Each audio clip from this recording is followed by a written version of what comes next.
तर top 9 news मध्ये सुरुवातीला आपण बघूयात कालच्या निवडणुकीत कुणाचा विजय झाला। नगरपंचायत आणि नगरपरिषदांच्या निवडणुकीत भाजप सर्वात मोठा पक्ष। भाजपच्या 120 नगराध्यक्षांचा विजय। शिंदेंची सेना दुसऱ्या क्रमांकावर। विधानसभेपाठोपाठ नगरपालिकांमध्ये महायुतीने 200चा आकडा पार केला। महाविकास आघाडीला 50 तर स्थानिक आघाडीला 24 जागा। मुख्यमंत्री देवेंद्र फडणवीस आज नागपुरातल्या भाजपच्या सर्व नगरसेवक आणि नगराध्यक्षांशी संवाद साधणार।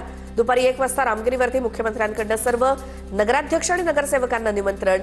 नागपूर जिल्ह्यातील भाजपचे 27 पैकी 22 नगराध्यक्ष निवडून आलेत। नगरपालिका निवडणुकांपेक्षाही चांगली कामगिरी भाजपची महानगरपालिकेच्या निवडणुकीत होणार। मुख्यमंत्री फडणवीसांकडून विश्वास व्यक्त। आम्ही सकारात्मक प्रचार केल्याचं वक्तव्य। निवडणुकांमधील विजयानंतर शिंदेंकडून पेढा भरवत आनंदोत्सव साजरा। शिवसेनेचा स्ट्राईक रेट चांगला। पालिका निवडणुकीतही शिवसेनेला असंच यश मिळणार।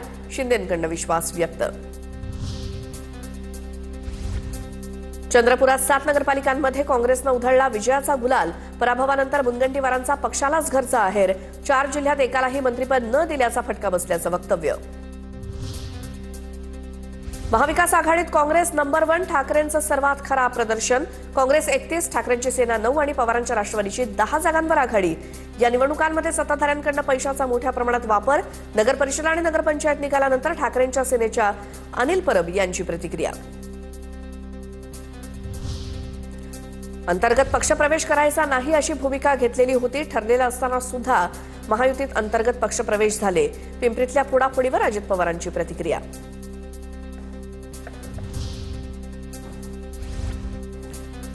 काँग्रेसनं भाजपच्या उमेदवाराला स्वतःच्या तिकिटावरती उभं करून भाजपची बी टीम म्हणून काम केलं। जातीयवादी पक्षाच्या विजयाला हातभार लावला। काँग्रेसच्या नेत्यांवरती कसा विश्वास ठेवायचा हाही प्रश्नच। रोहित पवारांचा ट्विट करत काँग्रेसवरती निशाणा। स्थानिक निवडणुकीत इतक्या चुकीच्या पद्धतीनं कारभार झाला नाही। या निवडणुकीत सरकारनं अनेक आमिषं दाखवली। खासदार निलेश लंकेंचा आरोप तर धाक दाखवून सरकार निवडणुकीला सामोरं गेलं। लंकेंची टीका।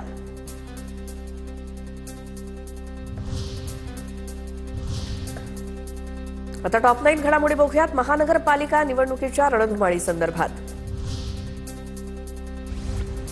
माजी खासदार आणि शिंदे सेनेचे नेते राहुल शेवाळे यांच्या पत्नीकडनं वॉर्डमध्ये मतदारांना साडी वाटप। स्थानिकांचा आरोप, कामिनी शेवाळे यांनी प्रभाग क्रमांक 142 मध्ये वाटलेल्या साड्या महिलांनी पेटवल्या। पालिका निवडणुकीसाठी मुंबईत भाजपनं वेग वाढवला। मुंबईत भाजप पक्षाचा घरोघरी प्रचार करण्याचे पदाधिकाऱ्यांना आदेश। भाजपच्या 27 वेगवेगळ्या समित्या प्रचार आणि सभांचं नियोजन करणार। केडीएमसीला मुख्यमंत्रीच महापौर देतील। 15 जानेवारीला मतदारांनी भाजपच्या उमेदवारांना निवडून द्यायची जबाबदारी घ्यावी। भाजपचे प्रदेशाध्यक्ष रवींद्र चव्हाण यांचं डोंबिवलीतल्या मेळाव्यात वक्तव्य। कल्याण डोंबिवली महापालिकेवर आपल्या लोकांकडून अन्याय। डोंबिवलीतील कार्यकर्ता मेळाव्यात रवींद्र चव्हाणांचं वक्तव्य। पालिकेत 122 कार्यकर्त्यांना संधी देऊ, चव्हाणांचा स्वबळाचा नारा।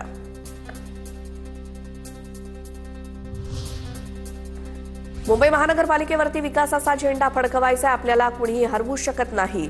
नवी मुंबईतल्या मेळाव्यात एकनाथ शिंदेंचं वक्तव्य। मुंबईचा महापौर कोण होईल यावर सट्टा लावला गेलाय। ठाकरेंच्या शिवसेनेचे खासदार संजय राऊत यांचं विधान। मुंबईचा महापौर ठाकरे बंधूंचाच होईल, संजय राऊतांकडून विश्वास व्यक्त।